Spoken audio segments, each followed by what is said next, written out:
제가 언젠가 신문 기사를 통해서 한국의 대표적인 기업이었던 포스코의 회장이었고 또 포스코를 창립했고 또 명예회장까지 역임했던 고 박태준 회장의 인터뷰 기사를 읽은 적이 있습니다.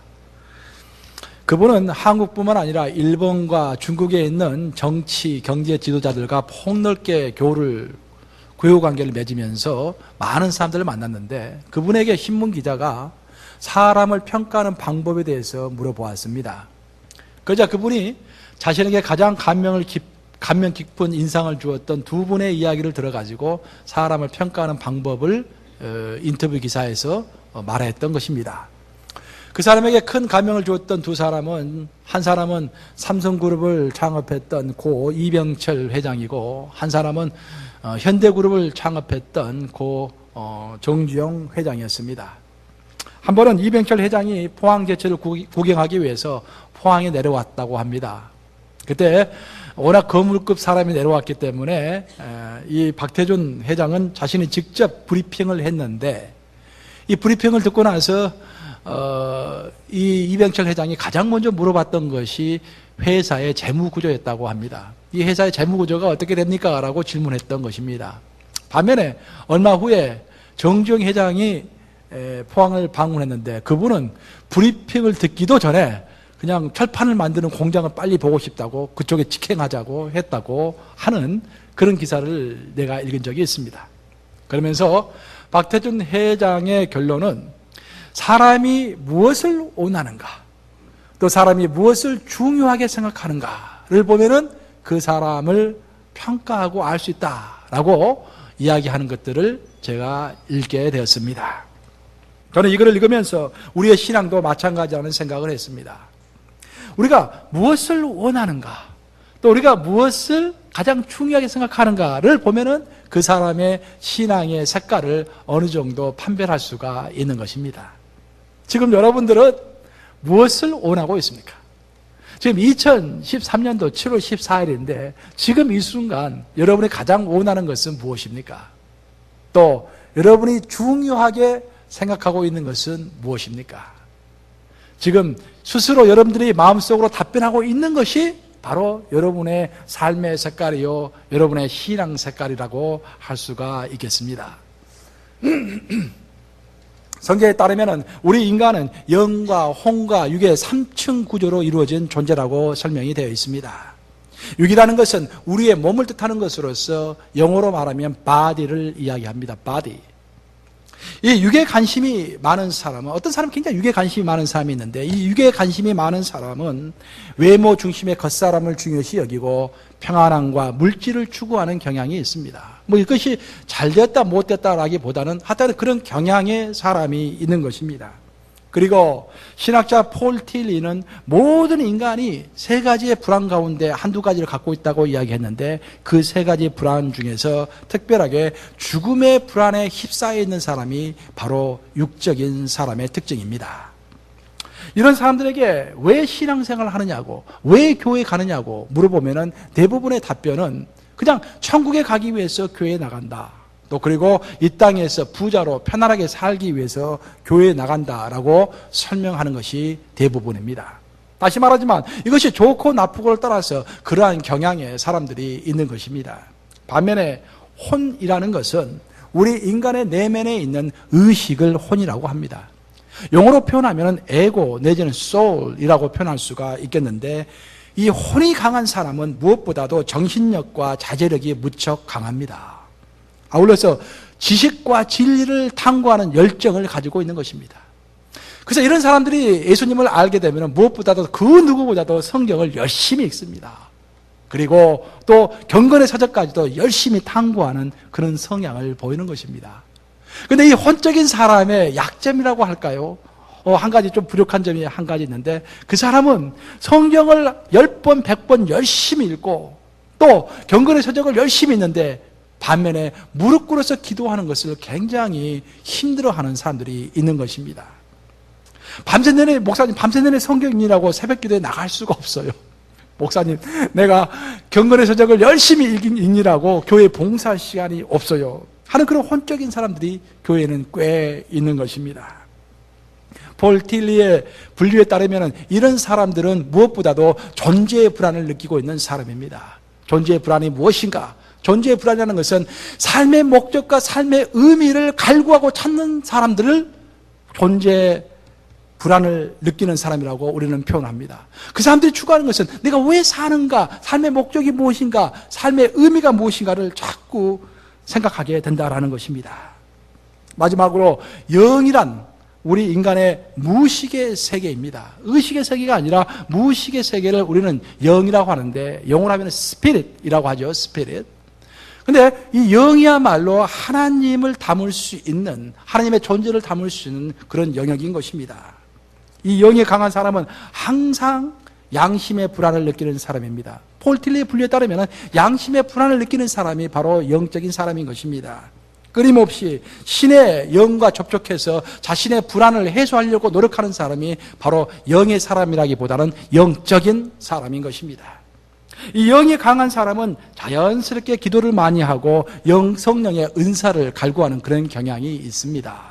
그런데 이 영적인 사람도 약점이 있는데, 이 영적인 사람의 약점은 자꾸 신비로운 하나님과의 교통을 추구하다 보니까 그 신앙이 굉장히 개인적이고 즉각적이고 감성적이고 또 체험을 중요시하는 신앙으로 자꾸 기운다라는 것입니다. 우리 가운데 보면 그런 사람들이 꼭 있어요. 보면은. 그래서 성경과 신학의 바탕을 둔 지성적 성찰과 면밀한 검토보다는 즉각적이고 즉흥적이고 감정적인 신앙에 치우쳐서 외도를 하고 엉뚱한 곳으로 빠져나가기 쉬운 그런 경향을 또한 가지고 있는 것입니다. 여러분은 이 세 가지 분류 중에서 어디에 속한다고 생각하십니까? 영적입니까? 혼적입니까? 육적입니까? 우리의 신앙은 개인이 됐든지 교회가 됐든지 영과 혼과 육, 이 세 가지 중 한 가지 쪽으로 자꾸 기울어지는 그런 경향을 가지고 있습니다.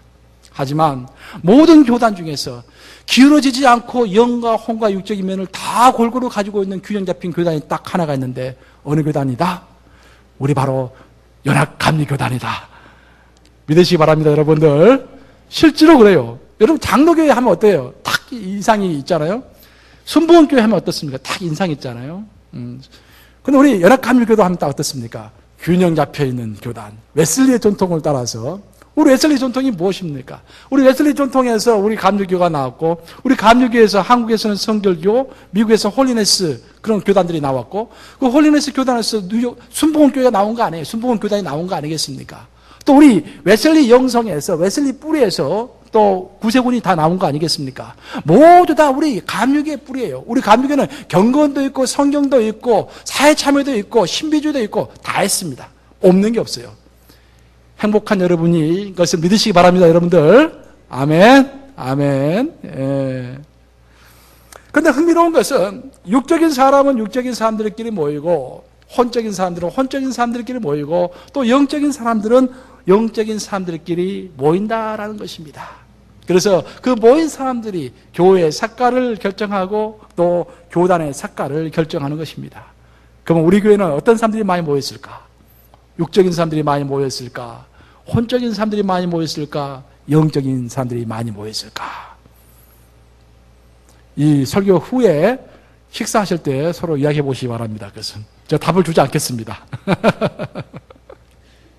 여기서 우리가 기억해야 할 것은, 성숙한 신앙이라는 것은 영과 혼과 육, 이 세 가지 영역을 모두 중요하게 다루면서 자기 통합을 이루어가는 신앙이 바로 성숙한 신앙이다라는 것입니다. 자기 통합을 이룬 사람은 영적인 것이든 혼적인 것이든 육적인 것이든 그 어느 영역에서도 자유함을 느끼는 사람이 바로 자기 통합을 이룬, 균형을 이룬 사람입니다. 이 사람은 건강하기 위해서 열심히 운동을 할 뿐만 아니라 또 열심히 성경을 탐구하고 경건의 서적도 읽고 자신의 지적인 영역과 또 자신의 지성과 감성과 의지를 최대한 발휘하는 그런 신앙생활을 합니다. 하지만 그 사람은 거기서 멈추는 것이 아니라 또 무릎 꿇어서 하나님께 기도하고 영적인 각종 은사를, 방언의 은사, 치유의 은사, 또 애언의 은사 같은 은사를 또 하나님께 간구하면서 사모합니다. 또한 이 사람은 개인적이고 신비주의적인 그런 신앙 경험에만 갇혀 있는 것이 아니라 나를 뛰어넘어 가지고 다른 사람과 연합해서 내 이웃에게 관심을 갖고 그들 위해서 봉사하고 헌신하는 사람입니다. 이런 사람이야말로 자기 통합을 이룬 성경에서 말하는 가장 이상적인 신앙인인 것입니다. 이걸 말하면 딱 누가 생각나십니까? 우리 김영성 군사님 안 나오셨네 오늘.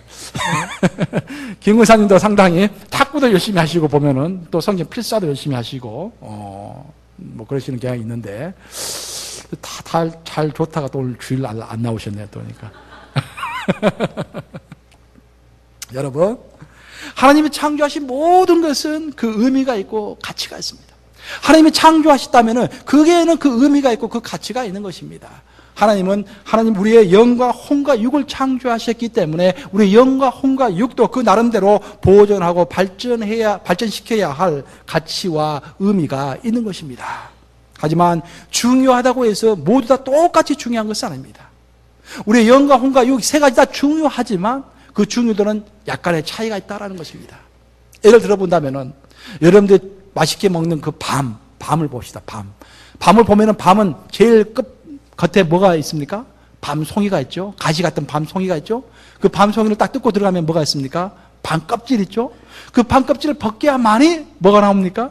밤에 알이 나오는 것입니다. 마찬가지로 농부는 밤송이를 원하겠습니까? 밤껍질을 원하겠습니까? 밤알을 원하겠습니까? 농부의 목적은 밤알인 것입니다. 마찬가지로 하나님의 목적도 우리의 영과 우리의 혼과 육도 중요하지만 그것보다는 궁극적인 목적이 우리의 성숙한 영인 것입니다. 우리의 육과 혼은 밤송이와 밤껍질의 역할을 합니다. 밤알이 있기 위해서는 반드시 밤송이와 밤껍질이 있어야만이 밤알이 있는 것입니다. 그렇기 때문에 밤송이도 중요하고 밤껍질도 중요한 거예요. 하지만 밤송이가 아무리 화려하고 훌륭한 밤송이가 있고 아무리 딱딱하고 아무리 윤기 나는 밤껍질이 있다고 할지라도 그것을 딱 벗겨보니까 아무것도 밤알이 없다고 한다면은 그것은 밤송이와 밤껍질이 아무런 의미가 없어지는 것입니다. 마찬가지로 우리의 육체가 아무리 튼튼하고 우리의 혼적인 지식이 아무리 특출하다고 할지라도 내 영이 하나님과 깊은 관계를 맺고 있지 못하다면은 그 육체와 그 지식은 하나님 보시기에 위험한 것입니다. 그래서 여러분들이 여러분의 육체를 쌓기 위해서 무척 노력하고 그 육체가 튼튼해지기 위해서 여러 가지 훈련을 하고 있다면은 그 육체의 훈련은 반드시 영적인 발전과 연관이 되어야 한다라는 것입니다. 마찬가지로 여러분들이 열심히 성경을 읽고 열심히 경건의 서적을 읽고 있다라고 한다면은 여러분들도 박사학위 공부를 하고 있다라면은 학문의 영역에서 열심히 공부하고 있다라면은 그 지적인 영역과 그 혼적인 영역은 반드시 여러분의 영의 발전과 연결이 되어 있어야 한다라는 것입니다. 만약 내 몸이 튼튼한데 그것이 영과 연결되지 못하면은 그 육체는 튼튼한 몸을 가지고 다른 사람과 싸우는 데 쓰고 다른 사람과 또 정욕에 빠지는 데 쓰여질 수밖에 없는 것입니다. 또 우리가 아무리 많은 지식을 가지고 있다 할지라도 그 지식이 하나님을 경외하고 하나님을 더 깊이 사랑하는 데 연결되어 있지 못하다면 그 지식은 하나님을 부인하고 세상을 파괴하는 데 쓰일 수밖에 없는 것입니다. 지금 여러분의 육체와 지식은 여러분의 영이 하나님을 더 깊이 알아가는 데 도움을 주고 있습니까? 아니면 방해를 하고 있습니까? 스스로 한번 생각해 보시기 바랍니다. 사도 바울은 오늘의 본문인 사도 고린도전서 15장 44절을 통해 이런 놀라운 말씀하십니다. 15장 44절 보시면은 육의 몸이 있은즉 또 영의 몸도 있느니라. 육의 몸이 있은즉 또 영의 몸도 있느니라. 이로써 우리에게는 결국 썩어 없어질 일시적으로 있게 될 육의 몸, 즉 내추럴 바디가 있는 반면에 우리가 부활한 후에 절대 없어지지 않을, 썩어지지 않을 영원한 몸, 영의 몸, 즉 스피리추얼 바디 또한 있다라는 것입니다. 그리고 사도 바울은 이 육의 몸과 영의 몸을 구분하고 있습니다. 그리고 우리 그리스도인들의 궁극적인 관심은 이 육의 몸이 아니라 영원히 우리와 함께 할 영의 몸이라고 사도 바울은 강변하고 있는 것입니다. 사도 바울은 본문을 통해서 부활 후 있게 될 영의 몸을 사모하는 자가 육신의 몸을 어떻게 사용해야 할 것인지를 설명하고 있습니다. 그러니까 오늘 본문의 요점은 뭐냐면은 우리 기독인들은 영혼이 있게 될, 부활 후에 있게 될 영원한 몸, 즉 영의 몸, 스피리추얼 바디를 사모해야 하는데 그 스피리추얼 바디를 사모하는 우리들이 오늘 현재 이 땅에서 육의 몸을 입고 있는데 이 육의 몸을 어떻게 활용하고 움직여서 영의 몸을 사모할 것인가라는 것들을 소개하고 있는 것입니다. 사도 바울의 설명은 크게 세 가지로 요약이 됩니다. 첫째는 나는 날마다 죽노라. 두 번째는 나는 사람의 방법으로 하지 아니하노라. 세 번째는 나는 깨어 있노라. 세 가지 방법으로서 이 우리의 육신을 입고 살아가는 우리 육의 몸이 영의 몸을 사모하면서 부활 이후에 있을 영의 몸을 사모하면서 어떻게 살아야 할 것인지를 설명하고 있는 것입니다. 부활을 소망하면서 부활 후에 있게 될 영의 몸을 기대하는 사람은 무엇보다도 날마다 자신을 죽여야 한다고 사도 바울은 말합니다. 따라서 해보시겠습니다. 나는 날마다 죽노라. 영의 몸을 사모하는 사람들은 무엇보다도 자기를 날마다 죽이는 사람들입니다. 내가 영의 몸을 사모한다고 말하면서 부활을 사모한다고 말하면서 하나님을 사랑한다고 말하면서 내가 영적인 세계를 갈구한다고 말하면서 자기 몸을 죽이지 않는 사람은 앞뒤가 안 맞는다고 사도 바울은 강변하는 것입니다. 여기서 나는 날마다 죽노라라는 그 말의 문맥적인 의미는 어떤 어려움과 도전이 있다고 할지라도 내가 하나님을 향한 헌신을 절대 저버리지 않겠다. 사도 바울이 굉장히 고생을 많이 했죠. 그래서 내가 매일매일 죽는 것처럼 힘든 상황 가운데 있지만 그러함에도 불구하고 결코 뒤로 물러서지 않고 하나님께 헌신하겠다라는 그런 뜻의 나는 매일 죽노라라는 그런 뜻입니다. 하지만 그것을 좀 더 넓은 의미로 해석해 보면은 헌신뿐만 아니라 우리가 하나님을 따를 때 우리 육신의 몸을 입고 있기 때문에 항상 우리가 도전받는 것, 내 욕심이라든지 내 정욕이라든지 내 죄된 본성을 매일 매순간 죽여야 한다라고도 해석이 가능하다라는 것입니다. 그래서 무엇보다도 영의 몸을 추구하는 사람들은 자신을 날마다 죽이는 사람인 것을 기억하시기 바랍니다. 두 번째, 사도 바울이 말하는 부활과 영의 몸을 소망하는 사람의 두 번째 특징은 사람의 방법으로 하지 않는다라는 것입니다. 여기서 방법이라는 것은 한국어 번역이 약간 좀 이상하게 됐는데 원래 이 방법이라는 말의 정확한 표현은 motivation, 사람의 동기입니다. 또 사람의 생각입니다. 그래서 사도 바울은 무슨 일을 할 때, 영의 사람으로서 무슨 일을 할 때 사람의 motivation과 사람의 동기와 사람의 생각으로 하지 않고 하늘의 동기와 하늘의 생각으로 행동했다라는 것입니다. 예를 들어서 이 세상이 행동을 하는 모든 동기는 사람을 이기는 것이고 죽이는 것이고 빼앗는 것입니다. 그렇죠? 이 세상의 모든 동기는 어떤 사람과 경쟁해서 그 사람의 것을 빼앗고 그 사람을 죽이고 그 사람을 물리치는 것이 세상의 동기입니다. 하지만 부활 이후에 있을 영원한 몸을 사모하면서 영의 사람으로 살아가는 사람은 무엇보다도 그 동기가 사랑이고 용서이고 긍휼이라고 사도 바울은 말하는 것입니다. 그래서 우리 기독인들, 영적인 사람들은 항상 경쟁을 하더라도 경쟁 대상자가 그도 발전하고 나도 발전할 수 있도록 그렇게 기도하면서 경쟁을 해야 하는 거예요. 비즈니스 경쟁이 되었든지 교회 경쟁이 되었든지 무슨 경쟁이 되었든지 상대방도 잘 되기를 바라면서 경쟁해야 하는 거예요. 또 우리는 누구를 꾸짖을 때도 그 사람이 그냥 크게 쇼크 받기를 원하면서 꾸짖는 것이 아니라 마음의 상처를 받기를 원하면서 꾸짖는 것이 아니라 그 사람을 정말 사랑해가지고 그 사람이 잘 되기를 원하면서 꾸짖어 주는 것이 바로 우리 영적인 사람들이 세상의 방법으로 하지 아니하노라라고 고백하는 것이다라는 것입니다. 마지막, 부활과 영의 몸을 소망하는 사람의 세 번째 특징은 시시로 깨어 있는 것입니다. 따라서 해보시겠습니다. 나는 깨어 있노라. 사도 바울은 본문 34절에서 이렇게 말하고 있습니다. 깨어 의를 행하고 죄를 짓지 말라. 깨어서 의를 행하고 죄를 짓지 말라.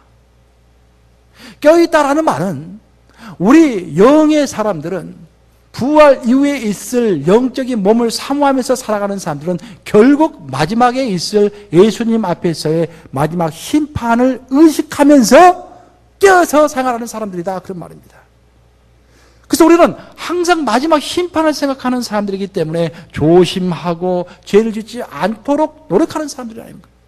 그래서 내가 영적인 사람이다, 또 내가 영의 사람이다 라고 말하면서도 깨어있지 않고 자꾸 죄를 범하는 사람은 진짜로 영의 사람이 아니다라는 말입니다. 반면에 믿지 않는 사람들, 하늘나라의 영원한 세상을 믿지 않고 지옥과 천국을 믿지 않는 사람들은 심판을 믿지 않기 때문에 깨어있을 필요도 없고 그들의 행동이 성경의 말씀을 따를 필요도 없어지는 것입니다. 결국 사도 바울에 따르면은 우리 그리스도인들은 영의 몸을 사모하는 영의 사람이 되어야 한다라고 말하고 있습니다. 우리가 살고 있는 이 세상은 결국 보면은 외모와 소유를 중심으로 하는 육적인 인간과 또 지성과 감성과 의지를 강조하는 혼적인 인간을 만들어내는 것을 모델로 하고 목표로 하는 그런 사회입니다. 우리가 결국 학교에서 배우는 것도 성공한 사람이라고 내세우는 그런 사람들도, 또 TV에서 인기가 많은 그런 사람들도 결국 보면은 대부분이 육적인 사람 내지는 혼적인 사람인 것입니다. 그런 세상 가운데서 우리가 살아가고 있습니다. 육적인 인간과 혼적인 인간을 모델과 목표로 해서 우리는 어렸을 때부터 교육을 받아왔기 때문에 상대적으로 영적인 세계에 대한 이해와 소망이 미약한 것입니다.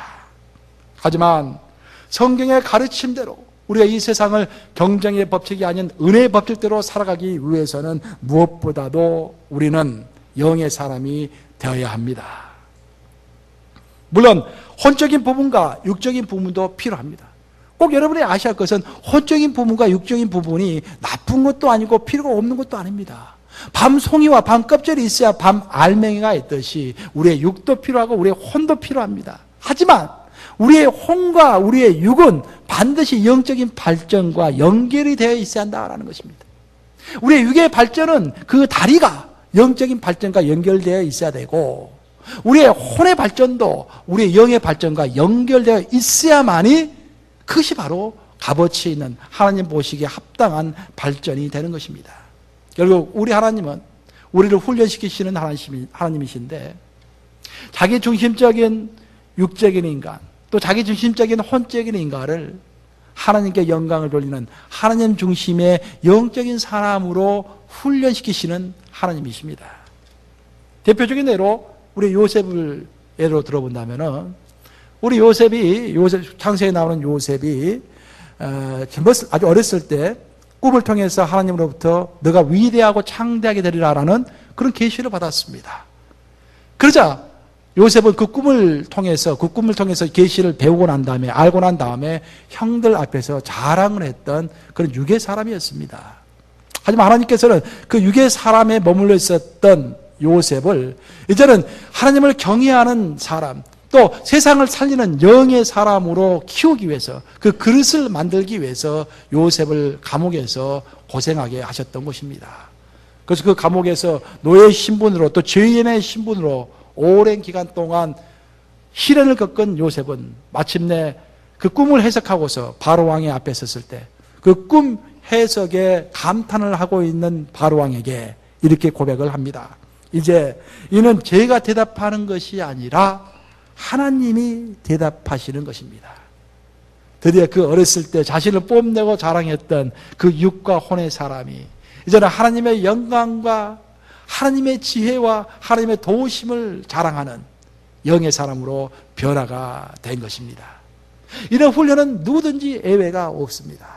만약 여러분이 지금 현재 육적인 사람에 머물러 있다면, 또 여러분이 현재 혼의 사람에 머물러 있다면 언젠가는 하나님께서 여러분을 영의 사람으로 반드시 인도하시고 훈련시키실 것입니다. 그때 거부하지 마시기 바랍니다. 그리고 항상 생각하시기 바랍니다. 나의 육의 훈련이 지금 영의 발전과 연결되어 있는가? 또 나의 혼의 발전과 내 혼의 지적인 흥미가 영적인 발전을 돕고 있는가? 아니면 방해하고 있는가? 사랑하는 여러분, 만약 여러분이 형통한 삶, 보람된 삶, 의미 있는 삶을 추구한다면 여러분은 육과 혼의 사람으로 머물지 말고 그 육과 혼을 뛰어넘어서 결국 더 깊은 영의 사람이 되어야 할 줄로 믿습니다. 이 말을 명심하심으로 영의 사람이 되어서 날마다 죽고 사람의 방법으로 하지 아니하고 또 시시각각으로 깨어있는 여러분들 되시기를 우리 주님의 이름으로 축복합니다.